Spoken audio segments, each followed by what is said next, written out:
ਸੁਕੀਰਤ ਆਨੰਦ ਦੀ ਕਹਾਣੀ ਉਹ ਤੇ ਉਹ। ਉਹਦਾ ਦਿਨ ਵੀ ਕਮਾਲ ਦਾ ਲੰਘਿਆ ਤੇ ਸ਼ਾਮ ਵੀ। ਉਹਨੇ ਬੜੇ ਸਾਲਾਂ ਤੋਂ ਸੋਚਿਆ ਹੋਇਆ ਸੀ ਕਿ ਕਿਸੇ ਵੇਲੇ ਗ੍ਰਨਾਦਾ ਦਾ ਚੱਕਰ ਜ਼ਰੂਰ ਲਾਣਾ ਹੈ, ਉੱਥੇ ਅਲਹਮਰਾ ਦੇਖ ਕੇ ਆਣਾ ਹੈ। ਯੂਨੈਸਕੋ ਵੱਲੋਂ ਮਨੁੱਖਤਾ ਦੀ ਧਰੋਹਰ ਐਲਾਨੀ ਗਈ ਥਾਂ, ਜਿਸ ਨੂੰ ਹਰ ਸਾਲ ਦੁਨੀਆ ਭਰ ਤੋਂ ਸੈਲਾਨੀ ਦੇਖਣ ਆਉਂਦੇ ਹਨ। ਕੰਮ ਦੇ ਸਿਲਸਿਲੇ ਵਿੱਚ ਅਣਗਿਣਤ ਵਾਰੀ ਸਪੇਨ ਆ ਚੁੱਕਾ ਹੈ, ਪਰ ਹਰ ਵਾਰ ਮਾਦਰਿਦ ਤੋਂ ਹੀ ਮੁੜ ਗਿਆ। ਮੀਟਿੰਗ ਖਤਮ ਹੋਈ ਤੇ ਵਾਪਸ ਲੰਡਨ। ਹਮੇਸ਼ਾ ਕੰਮ ਤੇ ਮੁੜਨ ਦੀ ਕਾਹਲ ਹੁੰਦੀ ਹੈ। ਇੱਕ ਵਾਰ ਬਾਰਸਿਲੋਨਾ ਜ਼ਰੂਰ ਹੋ ਆਇਆ ਸੀ, ਕੰਮ ਵਿੱਚੋਂ 2 ਦਿਨ ਦੀ ਛੁੱਟੀ ਲਾ ਕੇ, ਪਰ ਗ੍ਰਨਾਦਾ ਜਾਣ ਦਾ ਸਬਬ ਕਦੇ ਨਾ ਬਣ ਸਕਿਆ। ਇਸ ਵਾਰ ਤਹਈਆ ਕਰ ਲਿਆ ਕਿ ਐਤਕਾਂ ਜ਼ਰੂਰ ਜਾਣਾ ਹੈ। ਅਲਹਮਰਾ ਦੇਖਣ ਲਈ ਚੋਖਾ ਚਿਰ ਪੈਦਲ ਤੁਰਨਾ ਪੈਂਦਾ ਹੈ। ਕਿਤੇ ਇਹ ਨਾ ਹੋਵੇ ਕਿ ਸੋਚਦਿਆਂ ਸੋਚਦਿਆਂ ਪੈਦਲ ਤੁਰ ਸਕਣ ਵਾਲੀ ਉਮਰ ਹੀ ਪਾਰ ਕਰ ਬੈਠੇ। ਨਾਲੇ ਹੁਣ ਉਹ ਉਮਰ ਆ ਗਈ ਹੈ ਜਦੋਂ ਆਪਣੇ ਆਪ ਉੱਤੇ ਜਾਂ ਆਪਣੇ ਖਪਤ ਪੂਰੇ ਕਰਨ ਉੱਤੇ ਪੈਸੇ ਖਰਚਦਿਆਂ ਝਿਜਕ ਨਹੀਂ ਹੁੰਦੀ। ਸਾਰੀਆਂ ਜ਼ਿੰਮੇਵਾਰੀਆਂ ਵੀ ਭੁਗਤਾ ਲਈਆਂ ਨੇ ਤੇ ਬਚਦੀ ਹਯਾਤੀ ਜੋਗਾ ਬਥੇਰਾ ਕਮਾ ਵੀ ਲਿਆ ਏ। ਸਾਰਾ ਦਿਨ ਅਲਹਮਰਾ ਵਿੱਚ ਬਿਤਾਇਆ ਤੇ ਪਤਾ ਵੀ ਨਾ ਲੱਗਾ ਕਦੋਂ ਲੰਘ ਗਿਆ। ਮੌਸਮ ਵੀ ਮਿਹਰਬਾਨ ਰਿਹਾ। ਪਿਛਲੀ ਰਾਤ ਮੀਂਹ ਵਸਣ ਕਰਕੇ ਦਿਨੇ ਹੁਮਸ ਵੀ ਘੱਟ ਸੀ ਤੇ ਤਪਸ਼ ਵੀ। ਸ਼ਾਮ 8 ਵਜੇ ਤੀਕ, ਜਦੋਂ ਤੱਕ ਅਲਹਮਰਾ ਦੇ ਬੰਦ ਹੋ ਜਾਣ ਦਾ ਸਮਾਂ ਨਾ ਹੋ ਗਿਆ, ਉਹ ਉਸਦੇ ਅੰਦਰ ਹੀ ਘੁੰਮਦਾ ਰਿਹਾ। ਉਸਦੇ ਮਹਿਲਾਂ, ਗਲੀਆਂ ਤੇ ਬਾਗਾਂ ਦਾ ਕੋਨਾ-ਕੋਨਾ ਗਾਂਹਦਾ ਰਿਹਾ। 9ਵੀਂ ਸਦੀ ਵਿੱਚ ਪੁਰਾਣੇ ਰੋਮਨ ਖੰਡਰਾਂ ਤੇ ਉਸਾਰਿਆ ਗਿਆ ਛੋਟਾ ਜਿਹਾ ਕਿਲਾ, ਜਿਸ ਨੂੰ 13ਵੀਂ ਸਦੀ ਵਿੱਚ ਅਰਬਾਂ ਨੇ ਵਿਸਤਾਰ ਦਿੱਤਾ ਤੇ ਇੱਕ ਹੋਰ ਸਦੀ ਬੀਤ ਜਾਣ ਤੇ 1333 ਵਿੱਚ ਗ੍ਰਨਾਦਾ ਦੇ ਵੇਲੇ ਦੇ ਸੁਲਤਾਨ ਯੂਸਫ ਪਹਿਲੇ ਨੇ ਇਸ ਨੂੰ ਆਪਣੇ ਮਹਿਲ ਵਿੱਚ ਤਬਦੀਲ ਕਰਨ ਲਈ ਜਿਹੜੀਆਂ ਕੰਧਾਂ ਤੇ ਭਵਨ ਉਸਾਰੇ, ਉਹ ਅੱਜ ਤੀਕ ਕਾਇਮ ਹਨ। ਹਾਲਾਂਕਿ 1492 ਵਿੱਚ ਗ੍ਰਨਾਦਾ ਦੇ ਮੁੜ ਕ੍ਰਿਸਤਾਨ ਅਧਿਕਾਰ ਹੇਠ ਆ ਜਾਣ ਪਿੱਛੋਂ ਇਹਨਾਂ ਅੰਦਰ ਕੁਝ ਤਬਦੀਲੀਆਂ ਵੀ ਕੀਤੀਆਂ ਗਈਆਂ। 300 ਸਾਲ ਹੋਰ ਲੰਘ ਗਏ, ਅਲਹਮਰਾ ਦੀ ਵੁਕਤ ਉਹ ਨਾ ਰਹੀ। ਨਪੋਲੀਅਨ ਨੇ ਆਪਣੇ ਹਮਲਿਆਂ ਸਮੇਂ ਇਸ ਨੂੰ ਤਹਿਸ-ਨਹਿਸ ਕਰਨ ਦੀ ਕੋਸ਼ਿਸ਼ ਵੀ ਕੀਤੀ, ਪਰ ਤਾਂ ਵੀ ਯੂਰਪ ਵਿੱਚ ਇਸਲਾਮੀ ਕਲਾ ਦੀ ਵਿਲੱਖਣ ਮਿਸਾਲ ਵਜੋਂ ਅਲਹਮਰਾ ਅੱਜ ਵੀ ਖੜੋਤਾ ਹੈ। ਹਰ ਸਾਲ ਲੱਖਾਂ ਸੈਲਾਨੀਆਂ ਨੂੰ ਆਪਣੇ ਵੱਲ ਖਿੱਚਦਾ ਹੈ। ਕ੍ਰਿਸਤਾਨ ਗਏ, ਅਰਬ ਆਏ, ਜਿਨ੍ਹਾਂ ਦੇ ਨਸਰੀਦੀ ਘਰਾਣੇ ਨੇ ਇੱਥੇ 262 ਸਾਲ ਰਾਜ ਕੀਤਾ, ਤੇ ਫਿਰ 1492 ਤੋਂ ਫੇਰਡੀਨਾਂਦ ਤੇ ਇਜ਼ਾਬੈਲਾ ਦੀ ਸ਼ਾਹੀ ਜੋੜੀ ਦੀ ਕਮਾਨ ਹੇਠ ਗ੍ਰਨਾਦਾ ਮੁੜ ਕ੍ਰਿਸਤਾਨ ਹੋ ਕੇ ਸਪੇਨ ਦਾ ਹਿੱਸਾ ਬਣਿਆ। 19ਵੀਂ ਸਦੀ ਵਿੱਚ ਨਪੋਲੀਅਨ ਦੇ ਹਮਲੇ, 20ਵੀਂ ਸਦੀ ਵਿੱਚ ਸਪੇਨ ਦਾ ਗ੍ਰਹਿ ਯੁੱਧ, ਜਰਨੈਲ ਫ੍ਰਾਂਕੋ ਦਾ ਲੰਮਾ ਰਾਜ, ਕਿੰਨੇ ਲੋਕਾਂ ਦੇ ਆਉਣ ਤੇ ਜਾਣ ਦਾ ਇਹ ਸ਼ਹਿਰ ਗਵਾਹ ਹੈ। ਕਿੰਨੀਆਂ ਹਸਤੀਆਂ ਨੂੰ ਖਾਕ ਹੁੰਦਿਆਂ ਅਲਹਮਰਾ ਨੇ ਦੇਖਿਆ ਹੈ, ਪਰ ਇਹ ਅੱਜ ਵੀ ਅਡੋਲ ਕਾਇਮ ਹੈ। ਜਦੋਂ ਵੀ ਉਹ ਅਜਿਹੀਆਂ ਇਤਿਹਾਸ ਗੁੜੁਚੀਆਂ ਥਾਵਾਂ ਵਿੱਚ ਵਿਚਰਦਾ ਹੈ ਤਾਂ ਉਸ ਨੂੰ ਅਹਿਸਾਸ ਹੁੰਦਾ ਹੈ ਕਿ ਇੱਕ ਇਕੱਲੇ ਇਨਸਾਨ, ਉਹ ਰਾਜਾ ਹੋਵੇ ਭਾਵੇਂ ਰੰਕ, ਦੀ ਜ਼ਿੰਦਗੀ ਕਿੰਨੀ ਨਿਗੂਣੀ ਹੁੰਦੀ ਹੈ, ਕਿੰਨੀ ਛਿਣ ਭੰਗਰ ਦੀ, ਪਰ ਸਮੁੱਚੇ ਤੌਰ ਤੇ ਇਨਸਾਨੀ ਜ਼ਿੰਦਗੀ ਵਿੱਚ ਕਿੰਨੀ ਨਿਰੰਤਰਤਾ ਹੈ ਅਤੇ ਉਸਦਾ ਪਸਾਰ ਕਿੰਨਾ ਵਿਸ਼ਾਲ। ਰਾਜ ਕਰਨ ਵਾਲੇ ਵੀ ਮੁੱਕ ਜਾਂਦੇ ਹਨ ਤੇ ਉਹਨਾਂ ਦੀ ਪਰਜਾ ਵੀ, ਪਰ ਬੀਤੇ ਦੀਆਂ ਸੱਭਿਆਚਾਰਕ ਨਿਸ਼ਾਨੀਆਂ ਬਚੀਆਂ ਰਹਿ ਜਾਂਦੀਆਂ ਹਨ। ਇਹੋ ਜਿਹੀਆਂ ਗੱਲਾਂ ਸੋਚਦਿਆਂ ਅੱਜ ਦੇਖੇ ਮਾਣੇ ਨਾਲ ਆਪਣੇ ਆਪ ਨੂੰ ਸਰਸ਼ਾਰ ਮਹਿਸੂਸ ਕਰਦਿਆਂ ਉਹ ਅਲਹਮਰਾ ਤੋਂ ਬਾਹਰ ਆਇਆ। ਗਰਮੀਆਂ ਦਾ ਲੰਮਾ ਦਿਨ ਅਜੇ ਕੁਸਮੁਸੇ ਵਿੱਚ ਹੀ ਸੀ। ਹਨੇਰੇ ਵਿੱਚ ਗਰਕਣਾ ਸ਼ੁਰੂ ਨਹੀਂ ਸੀ ਹੋਇਆ। ਪੀਣ ਦਾ ਤੇ ਕੁਝ ਖਾਣ ਦਾ ਵੀ ਵਕਤ ਹੋ ਰਿਹਾ ਸੀ। ਸਾਰਾ ਦਿਨ ਇੱਧਰੋਂ ਉੱਧਰੋਂ ਨਿੱਕ ਸੁੱਖ ਖਾ ਕੇ ਟਪਾਇਆ ਸੀ। ਹੁਣ ਐਸ਼ ਨਾਲ ਬਹਿ ਕੇ ਲੁਤਫ ਲੈਣ ਦਾ ਵੇਲਾ ਸੀ। ਗੂਗਲ ਜ਼ਿੰਦਾਬਾਦ। ਕੋਈ ਚੰਗੀ ਬੈਂਡ ਥਾਂ ਲੱਭਣ ਲਈ ਇੱਕ ਸਰਚ ਮਾਰੀ ਤਾਂ ਨੇੜੇ ਤੇੜੇ ਦੇ ਸਾਰੇ ਵਧੀਆ ਥਾਂ ਮੋਬਾਈਲ ਦੀ ਸਕਰੀਨ ਤੇ ਉੱਭਰ ਆਏ ਤੇ ਨਾਲ ਹੀ ਇਹ ਜਾਣਕਾਰੀ ਵੀ ਗ੍ਰਨਾਦਾ ਦੇ ਪੁਰਾਣੇ ਇਲਾਕੇ ਅਲਬਾਈਸਨ ਵਿੱਚ ਬਹੁਤ ਸਾਰੇ ਕਾਰਮੇਨ ਹੁਣ ਰੈਸਟੋਰਾਂਾਂ ਤੇ ਹੋਟਲਾਂ ਵਿੱਚ ਤਬਦੀਲ ਹੋ ਚੁੱਕੇ ਹਨ। ਕਾਰਮੇਨ ਗ੍ਰਨਾਦਾ ਦੇ ਉਹ ਇਤਿਹਾਸਕ ਘਰ ਹਨ ਜਿਨ੍ਹਾਂ ਦੀ ਗਲੀ ਵਾਲੇ ਪਾਸੇ ਉੱਚੀ ਦੀਵਾਰ ਹੁੰਦੀ ਹੈ ਤੇ ਕੰਧ ਤੋਂ ਪਾਰ ਬਗੀਚਿਆਂ ਨਾਲ ਘਿਰਿਆ ਘਰ, ਅੰਗੂਰ ਦੀਆਂ ਵੇਲਾਂ, ਫਲਾਂ ਦੇ ਦਰਖਤ, ਫੁੱਲਾਂ ਦੀਆਂ ਕਿਆਰੀਆਂ, ਘਰ ਦਾ ਘਰ, ਬਾਗ ਦਾ ਬਾਗ, ਇਹ ਥਾਵਾਂ ਗ੍ਰਨਾਦਾ ਦੀ ਖਾਸੀਅਤ ਹਨ। ਇੱਕ ਸਰਚ ਹੋਰ ਮਾਰ ਕੇ ਉਸਨੇ ਲਾਗਲੇ 2-3 ਕਾਰਮੀਨਾਂ ਬਾਰੇ ਗਾਹਕਾਂ ਦੀਆਂ ਟਿੱਪਣੀਆਂ ਪੜ੍ਹੀਆਂ ਤੇ ਉਹਨਾਂ ਵਿੱਚੋਂ ਇੱਕ ਨੂੰ ਚੁਣ ਲਿਆ ਜੋ ਉੱਥੋਂ ਪੈਦਲ ਵਾਟ ਤੇ ਹੀ ਸੀ। ਬਸ ਉੱਥੇ ਹੁਣ ਖਾਲੀ ਮੇਜ਼ ਮਿਲ ਜਾਏ ਸਹੀ, ਪਰ ਕਿਸਮਤ ਅੱਜ ਮਿਹਰਬਾਨ ਜਾਪਦੀ ਸੀ। 4-4, 6-6 ਜਣਿਆਂ ਦੀਆਂ ਟੋਲੀਆਂ ਭਰੇ ਹੋਏ ਵਿਹੜੇ ਤੋਂ ਬਾਹਰ ਗਲੀ ਵਿੱਚ ਖੜੋਤੀਆਂ ਅੰਦਰ ਕਿਸੇ ਵੱਡੀ ਮੇਜ਼ ਦੇ ਖਾਲੀ ਹੋਣ ਤੱਕ ਆਪਣੀ ਵਾਰੀ ਉਡੀਕ ਰਹੀਆਂ ਸਨ। ਪਰ ਉਹ ਇਕੱਲਾ ਸੀ, ਇਸ ਲਈ ਇੱਕ ਨਿੱਕਾ ਜਿਹਾ ਮੇਜ਼ ਉਸਨੂੰ ਫੌਰਨ ਮਿਲ ਗਿਆ। ਬਹੁਤ ਹੀ ਛੋਟਾ, ਜੇ 2 ਜਣੇ ਹੋਣ ਤਾਂ ਸ਼ਾਇਦ ਦੋਹਾਂ ਦੇ ਗਲਾਸ ਪਲੇਟਾਂ ਆਪਸ ਵਿੱਚ ਹੀ ਖਹਿਬੜਦੇ ਰਹਿਣ। ਰਸੋਈ ਵੱਲ ਜਾਂਦੇ ਲਾਂਘੇ ਵਿੱਚ ਫਸਾ ਕੇ ਰੱਖਿਆ ਹੋਇਆ ਮੇਜ਼ ਕੋਲੋਂ ਮਿੰਟ ਮਗਰੋਂ ਸਮੱਗਰੀ ਲਿਆਂਦੇ ਲਿਜਾਂਦੇ ਵਰਤਾਵਿਆਂ ਦੀ ਆਵਾਜਾਈ, ਪਰ ਚਲੋ ਉਡੀਕਣਾ ਤੇ ਨਾ ਪਿਆ। ਵਿਹੜੇ ਦੇ ਇੱਕ ਸਿਰੇ ਤੇ ਧਰੀ ਇਸ ਮੇਜ਼ ਦੇ ਪਿਛਲੇ ਪਾਸੇ ਵੱਲ ਕੰਧ ਸੀ ਜਿਸ ਨੂੰ ਸਾਵੀਆਂ ਕਚੂਚ ਅੰਗੂਰੀ ਵੇਲਾਂ ਨੇ ਕੱਜਿਆ ਹੋਇਆ ਸੀ। ਇਹਨਾਂ ਵੇਲਾਂ ਵੱਲ ਪਿੱਠ ਕਰਕੇ ਪਈ ਕੁਰਸੀ ਤੇ ਉਹ ਬਹਿ ਗਿਆ। ਇਕੱਲਿਆਂ ਹੋਣ ਕਾਰਨ ਉਸਦੇ ਨਾਲ ਸਾਹਮਣੇ ਬਹਿਣ ਵਾਲਾ ਤੇ ਕੋਈ ਹੈ ਨਹੀਂ ਸੀ, ਸੋ ਸਾਰੇ ਵਿਹੜੇ ਦਾ ਦ੍ਰਿਸ਼ ਹੁਣ ਉਸਦੇ ਸਾਹਮਣੇ ਖੁੱਲਾ ਪਸਰਿਆ ਪਿਆ ਸੀ। ਕੁੱਲ ਮਿਲਾ ਕੇ ਡਾਢੀ ਦਿਲਕਸ਼ ਥਾਂ।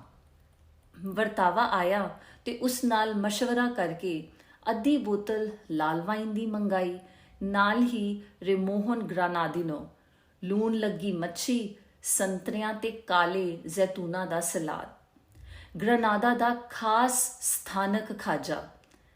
ਅਜੇ ਇੰਨਾ ਆ ਲੈਣ ਦਿਓ, ਬਾਕੀ ਦਾ ਫੇਰ ਦੇਖਾਂਗਾ। ਸਾਰੀ ਸ਼ਾਮ ਖਾਲੀ ਹੈ, ਕਿਤੇ ਮੁੜਨ ਜਾਂ ਪਹੁੰਚਣ ਦੀ ਕਾਹਲ ਨਹੀਂ। ਇਹੋ ਜਿਹੀਆਂ ਸ਼ਾਮਾਂ ਉਸਦੀ ਹਮੇਸ਼ਾ ਭਾਜਣਾ ਭਰੀ ਜ਼ਿੰਦਗੀ ਵਿੱਚ ਕਦੇ-ਕਦਾਈ ਹੀ ਆਉਂਦੀਆਂ ਹਨ। ਇਕੱਲਿਆਂ ਵਾਈਨ ਦੇ ਘੁੱਟ ਭਰਦਿਆਂ ਉਸਨੇ ਆਪਣੀ ਜ਼ਿੰਦਗੀ ਤੇ ਝਾਤ ਮਾਰੀ, ਜੋ ਇਕੱਲੀ ਤਾਂ ਸੀ ਪਰ ਇਕੱਲਤਾ ਦੀ ਮਾਰੀ ਨਹੀਂ। ਜ਼ਿੰਦਗੀ ਵਿੱਚ ਆਏ ਸਾਰੇ ਉਤਾਰਾਂ ਚੜ੍ਹਾਵਾਂ ਦੇ ਬਾਵਜੂਦ ਕਿਸੇ ਗੱਲ ਉੱਤੇ ਝੂਰਨ ਦੀ ਗੁੰਜਾਇਸ਼ ਨਹੀਂ ਸੀ। ਕਿਸੇ ਕਾਦਰ ਨਾਲ ਸ਼ਿਕਵਾ ਕਰਨ ਦਾ ਕੋਈ ਆਧਾਰ ਨਹੀਂ ਸੀ। 20 ਵਰ੍ਹਿਆਂ ਦੀ ਉਮਰ ਵਿੱਚ ਆਪਣੇ ਵੱਡੇ ਮਾਮੇ ਦੀ ਮਿਹਰ ਨਾਲ ਇੰਗਲੈਂਡ ਪਹੁੰਚ ਗਿਆ, ਪੜ੍ਹਾਈ ਕੀਤੀ, ਚਾਰਟਰਡ ਅਕਾਊਂਟੈਂਟ ਬਣਿਆ। ਨੌਕਰੀ ਮਿਲਦਿਆਂ ਸਾਰ ਸਭ ਤੋਂ ਪਹਿਲਾਂ ਮਾਮੇ ਦੇ ਪੈਸੇ ਮੋੜੇ, ਫਿਰ ਮਾਪਿਆਂ ਤੇ ਛੋਟੀ ਭੈਣ ਨੂੰ ਹਿੰਦੁਸਤਾਨ ਤੋਂ ਮੰਗਾਇਆ, ਵਿਆਹ ਕੀਤਾ, 2 ਜ਼ਹੀਨ ਬੱਚਿਆਂ ਦਾ ਬਾਪ ਬਣਿਆ ਤੇ ਹੁਣ ਸੇਵਾ ਮੁਕਤੀ ਦੇ ਸਾਲਾਂ ਵੱਲ ਜਾ ਰਿਹਾ। ਬਾਰਕਲੇਜ਼ ਬੈਂਕ ਵਿੱਚ ਉੱਚੇ ਅਹੁਦੇ ਤੇ ਹੈ। ਬਾਪ ਦੀ ਛਾਂ ਭਾਵੇਂ ਕੈਂਸਰ ਨੇ ਛੇਤੀ ਖਾ ਲਈ, ਮਾਂ ਅਜੇ ਵੀ ਚੰਗੀ ਸਿਹਤ ਵਿੱਚ ਉਸਦੇ ਕੋਲ ਹੈ। ਭੈਣ ਡਾਕਟਰ ਹੈ, ਬ੍ਰਿਸਟਲ ਰਹਿੰਦੀ ਹੈ ਤੇ ਧੀ ਨਿਊਯਾਰਕ ਵਿੱਚ ਇੱਕ ਅਮਰੀਕੀ ਕੰਪਨੀ ਦੀ ਵਿੱਤੀ ਸਲਾਹਕਾਰ, ਕਹਿੰਦੀ ਹੈ ਵਿਆਹ ਨਹੀਂ ਕਰਾਉਣਾ। ਪੁੱਤਰ BBC ਵਿੱਚ ਤਕਨੀਸ਼ੀਅਨ ਹੈ ਅਤੇ ਆਪਣੇ ਮਰਦ ਸਾਥੀ ਨਾਲ ਕੇਂਦਰੀ ਲੰਡਨ ਵਿੱਚ ਰਹਿੰਦਾ ਹੈ। ਪਤਨੀ ਨਾਲ ਭਾਵੇਂ 10 ਸਾਲ ਪਹਿਲਾਂ ਤੋੜ ਵਿਛੋੜਾ ਹੋ ਗਿਆ ਸੀ, ਪਰ ਬੱਚੇ ਦੋਹਾਂ ਵਿੱਚ ਅਜੇ ਵੀ ਸਾਂਝਾ ਸੂਤਰ ਹਨ। ਸਾਰਾ ਪਰਿਵਾਰ ਸਾਲ ਵਿੱਚ 2-3 ਦਿਨ ਲਈ ਇੱਕ ਵਾਰ ਜ਼ਰੂਰ ਇਕੱਠਾ ਹੁੰਦਾ ਹੈ, ਕਦੇ ਉਸਦੀ ਪਤਨੀ ਦੇ ਘਰ ਤੇ ਕਦੇ ਉਸਦੇ ਘਰ। ਪਿਛਲੇ 2-3 ਸਾਲਾਂ ਤੋਂ ਬਹੁਤੀ ਵਾਰ ਉਸਦੇ ਘਰ ਹੀ, ਕਿਉਂਕਿ ਬਜ਼ੁਰਗ ਮਾਂ ਨੂੰ ਹੁਣ ਥਾਂ ਬਦਲੀ ਬਹੁਤੀ ਰਾਸ ਨਹੀਂ ਆਉਂਦੀ। ਉਂਝ ਵੀ ਰੱਜੇ ਪੁੱਜੇ ਭਾਵੇਂ ਸਾਰੇ ਹੀ ਹਨ, ਸਭ ਤੋਂ ਵੱਡਾ ਘਰ ਉਸੇ ਦਾ ਹੈ। ਸਾਰੇ ਸੌਖਿਆਂ ਹੀ ਉਸ ਵਿੱਚ ਸਮਾ ਸਕਦੇ ਹਨ, ਇੱਕ ਦੂਜੇ ਨਾਲ ਖੈਸਰੇ ਬਿਨਾਂ। ਸਾਲ ਵਿੱਚ ਇੱਕ ਵੇਲਾ ਆਉਂਦਾ ਹੈ ਜਦੋਂ ਘਰ ਦਾ ਕੋਈ ਕਮਰਾ ਖਾਲੀ ਨਹੀਂ ਰਹਿੰਦਾ। ਬਾਕੀ ਸਾਰਾ ਸਮਾਂ ਤਾਂ ਸਿਰਫ 3 ਕਮਰੇ ਹੀ ਵਰਤੇ ਜਾਂਦੇ ਹਨ, ਉਸਦਾ, ਮਾਂ ਜੀ ਦਾ ਤੇ ਉਹਨਾਂ ਦੀ ਸੇਵਾ ਲਈ ਰੱਖੀ ਟਹਿਲਣ ਘਰ ਨਿਗਰਾਨ ਦਾ। ਕੋਈ ਘਾਟ ਨਹੀਂ, ਕਿਸੇ ਗੱਲ ਦੀ ਤੋਟ ਨਹੀਂ। ਉਸਦੀ ਮਾਂ ਨੂੰ ਜ਼ਰੂਰ ਫਿਕਰ ਰਹਿੰਦਾ ਕਿ ਨਾ ਪੋਤੀ ਤੇ ਨਾ ਪੋਤੇ ਦੇ ਅੱਗੋਂ ਬੱਚੇ ਹੋਣ ਦੀ ਸੰਭਾਵਨਾ ਹੈ, ਸੋ ਉਹਨਾਂ ਦਾ ਬੰਸ ਕਿਵੇਂ ਟੁਰੇਗਾ। ਉਹ ਹੱਸ ਕੇ ਮਾਂ ਦਾ ਤੌਖਲਾ ਰੱਦ ਕਰ ਦਿੰਦਾ ਹੈ। ਬ੍ਰਿਸਟਲ ਵਾਲੀ ਭੈਣ ਦੇ ਤਾਂ 3 ਬੱਚੇ ਹਨ, ਉਹ ਵੀ ਤਾਂ ਉਸੇ ਦੀ ਬੰਸ ਦੀ ਅੰਸ਼ ਹਨ। ਵਾਈਨ ਨੂੰ ਕੁੱਟ-ਕੁੱਟ ਕਰਕੇ ਮਾਣਦਿਆਂ ਤੇ ਮੁਕਾਉਂਦਿਆਂ ਉਹ ਹੌਲੀ-ਹੌਲੀ ਸਲਾਦ ਦੀ ਪਲੇਟ ਵੀ ਮੁਕਾ ਲੈਂਦਾ ਹੈ। ਭੁੱਖ ਹੁਣ ਚਮਕ ਪਈ ਹੈ, ਸੋ ਉਹ ਅਗਲਾ ਆਰਡਰ ਦੇ ਕੇ ਠੰਡਾ ਗਾਜ਼ਪਾਚੋ ਸੂਪ ਤੇ ਤਲੀ ਹੋਈ ਮੱਛੀ ਮੰਗਾਉਂਦਾ ਹੈ, ਨਾਲ 1 ਗਲਾਸ ਵਾਈਨ ਦਾ ਹੋਰ, ਕਿਉਂਕਿ ਜੇ ਅੱਧੀ ਬੋਤਲ ਹੋਰ ਮੰਗਾ ਲਈ ਤਾਂ ਕੁਝ ਵਾਧੂ ਹੋ ਜਾਏਗੀ। ਆਸੇ-ਪਾਸੇ ਤੋਂ ਚੌਖੀਆਂ ਆਵਾਜ਼ਾਂ ਆ ਰਹੀਆਂ ਹਨ। ਕਈ ਕੋਨਿਆਂ ਤੋਂ ਉੱਠ ਰਿਹਾ ਰਲਵਾਂ ਰੌਲਾ, ਜਿਵੇਂ ਕੇਂਦਰੀ ਲੰਡਨ ਵਿੱਚ ਸੋਹੋ ਇਲਾਕੇ ਦੀਆਂ ਨੌਜਵਾਨਾਂ ਦੀਆਂ ਚਹੇਤੀਆਂ ਪੱਬਾਂ ਵਿੱਚ ਸੁਣਦਾ ਹੈ।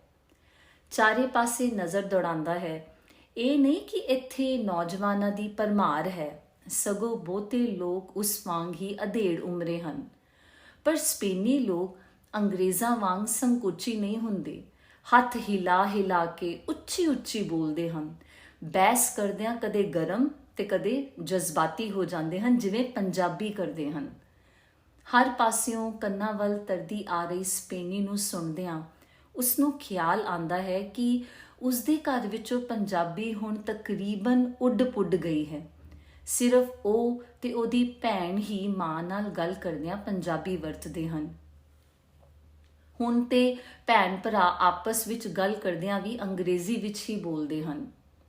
ਜਿਸ ਜ਼ਬਾਨ ਵਿੱਚ ਲੜ-ਲੜ ਕੇ ਉਹ ਵੱਡੇ ਹੋਏ ਸਨ, ਪਤਾ ਵੀ ਨਹੀਂ ਲੱਗਾ ਕਦੋਂ ਉਹ ਉਹਨਾਂ ਦੀ ਆਪਸੀ ਗੱਲਬਾਤ ਵਿੱਚੋਂ ਖਾਰਜ ਹੋ ਗਈ।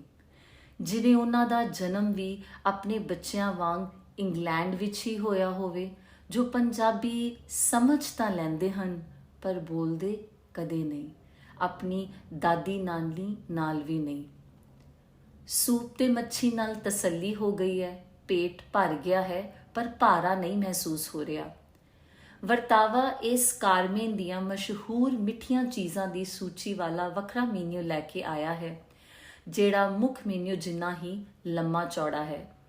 ਪਰ ਹੁਣ ਕੁਝ ਹੋਰ ਖਾ ਸਕਣ ਦੀ ਗੁੰਜਾਇਸ਼ ਹੀ ਨਹੀਂ ਰਹੀ। ਵਰਤਾਵੇ ਦਾ ਸ਼ੁਕਰੀਆ ਕਰਕੇ ਉਹ ਬਿੱਲ ਲਿਆਉਣ ਲਈ ਆਖਦਾ ਹੈ ਤੇ ਭੁਗਤਾ ਕੇ ਬਾਹਰ ਆ ਜਾਂਦਾ ਹੈ। ਹਵਾ ਵਿੱਚ ਹਲਕੀ ਜਿਹੀ ਖੁਨਕੀ ਤਾਰੀ ਹੈ ਤੇ ਉਹਦੇ ਵਜੂਦ ਉੱਤੇ ਨਰਮ ਜਿਹਾ ਖੁਮਾਰ। ਫੋਨ ਕੱਢ ਕੇ ਗੂਗਲ ਨਕਸ਼ੇ ਉੱਤੇ ਆਪਣੇ ਹੋਟਲ ਦਾ ਪਤਾ ਪਾਉਂਦਾ ਹੈ, ਇਹ ਦੇਖਣ ਲਈ ਕਿ ਇੱਥੋਂ ਕਿੰਨੀ ਕੁ ਦੂਰ ਹੈ। ਨਕਸ਼ਾ ਦੱਸ ਰਿਹਾ ਹੈ ਕਿ ਕਾਰ ਦਾ ਰਸਤਾ 20 ਮਿੰਟ ਦਾ ਹੈ, ਪਰ ਅਲਬਾਈਸਨ ਦੀਆਂ ਵਲੇਵੇਦਾਰ ਭੀੜੀਆਂ ਗਲੀਆਂ ਰਾਹੀਂ ਪੈਦਲ ਗਿਆ ਵੀ ਇੰਨਾ ਕੁ ਸਮਾਂ ਹੀ ਲੱਗੇਗਾ।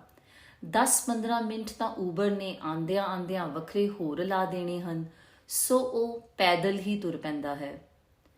ਕਾਰਮੀਨ ਵਾਲੀ ਗਲੀ ਪਾਰ ਕਰਦਿਆਂ ਹੀ ਅਗਲੀ ਗਲੀ ਭੀੜੀ ਵੀ ਲੱਗਦੀ ਹੈ ਤੇ ਖਾਲਮ ਖਾਲੀ ਵੀ। ਫੋਨ ਦੀ ਸਕਰੀਨ ਤੇ ਜਗਦੇ ਗੂਗਲ ਨਕਸ਼ੇ ਦੀ ਲੋਅ ਅਤੇ ਸੇਧ ਮੁਤਾਬਕ ਉਹ ਉਹੋ ਜਿਹੀਆਂ 2-3 ਗਲੀਆਂ ਹੋਰ ਪਾਰ ਕਰਦਾ ਹੈ, ਸੌੜੀਆਂ ਤੇ ਪਹਾੜੀ ਰਸਤਿਆਂ ਵਾਂਗ ਉੱਤੇ ਥੱਲੇ ਜਾਂਦੀਆਂ, ਅਚਾਨਕ ਤਿੱਖੇ ਮੋੜ ਕੱਟਦੀਆਂ। ਅਲਬਾਈਸਨ ਦੀ ਇਮਾਰਤਕਾਰੀ ਅਜੀਬ ਹੈ। ਕਾਰਮੇਨ ਵਾਂਗ ਸਾਰੇ ਘਰਾਂ ਦੀਆਂ ਵੀ ਗਲੀ ਵੱਲ ਸਿਰਫ ਉੱਚੀਆਂ ਦੀਵਾਰਾਂ ਹੀ ਹਨ। ਕੋਈ ਬਾਰੀ, ਕੋਈ ਝਰੋਖਾ ਬਾਹਰ ਵੱਲ ਨਹੀਂ ਖੁੱਲ੍ਹਦਾ, ਜਿਵੇਂ ਹਰ ਘਰ ਆਪਣੀ ਗਲੀ ਨਾਲ ਰੁੱਸਿਆ ਪਿੱਠ ਕਰਕੇ ਖੜੋਤਾ ਹੋਵੇ। ਤੇ ਸੁੰਨੀਆਂ ਰੁੰਨੀਆਂ ਹਨੇਰੀਆਂ ਗਲੀਆਂ। ਅਚਾਨਕ ਉਹਨੂੰ ਆਪਣੇ ਪਿੱਛੇ ਕਈ ਇਕੱਠੇ ਕਦਮਾਂ ਤੋਂ ਉੱਠਣ ਵਾਲਾ ਸ਼ੋਰ ਸੁਣਦਾ ਹੈ, ਜੋ ਕਦੀਮੀ ਪੱਥਰਾਂ ਨਾਲ ਜੁੜੀ ਇਸ ਹੁਣ ਤੱਕ ਸੁਨਸਾਨ ਗਲੀ ਵਿੱਚ ਗੂੰਜਦਾ ਜਾਪਦਾ ਹੈ। ਭੈ ਦੀ ਪਹਿਲੀ ਲਹਿਰ ਅਜੇ ਉਸਦੀ ਸੁਰਤ ਨੂੰ ਝੰਜੋੜ ਵੀ ਨਹੀਂ ਸਕੀ ਕਿ ਤੇਜ਼ ਕਦਮਾਂ ਨਾਲ ਉਸਨੂੰ ਉਲੰਘ ਕੇ ਪਿੱਛੋਂ ਆ ਕੇ 2 ਜਣੇ ਉਸਦੇ ਅੱਗੇ ਟੁਰਨ ਲੱਗ ਪੈਂਦੇ ਹਨ ਤੇ ਫਿਰ ਆਪਣੀ ਰਫ਼ਤਾਰ ਨੂੰ ਉਸਦੀ ਨਾਲ ਮੇਚ ਕੇ ਰਤਾ ਹੌਲੀ ਹੋ ਜਾਂਦੇ ਹਨ। ਉਹ ਪਿੱਛੇ ਮੁੜ ਕੇ ਨਹੀਂ ਦੇਖਦਾ, ਪਰ ਉਹ ਜਾਣਦਾ ਹੈ ਕਿ ਇੱਕ ਜਾਂ ਦੋ ਜਣੇ ਉਸ ਦੇ ਪਿੱਛੇ ਵੀ ਹਨ। ਸਥਿਤੀ ਸਾਫ਼ ਹੈ, ਉਸ ਨੂੰ ਫਾ ਲਿਆ ਗਿਆ ਹੈ। ਰਾਹਜ਼ਨੀ ਦਾ ਸਦੀਆਂ ਤੋਂ ਤੁਰਿਆ ਆਉਂਦਾ ਢੰਗ, ਨਾ ਉਹ ਅਗਾਂਹ ਭੱਜ ਸਕਦਾ ਹੈ ਨਾ ਪਿਛਾਂ।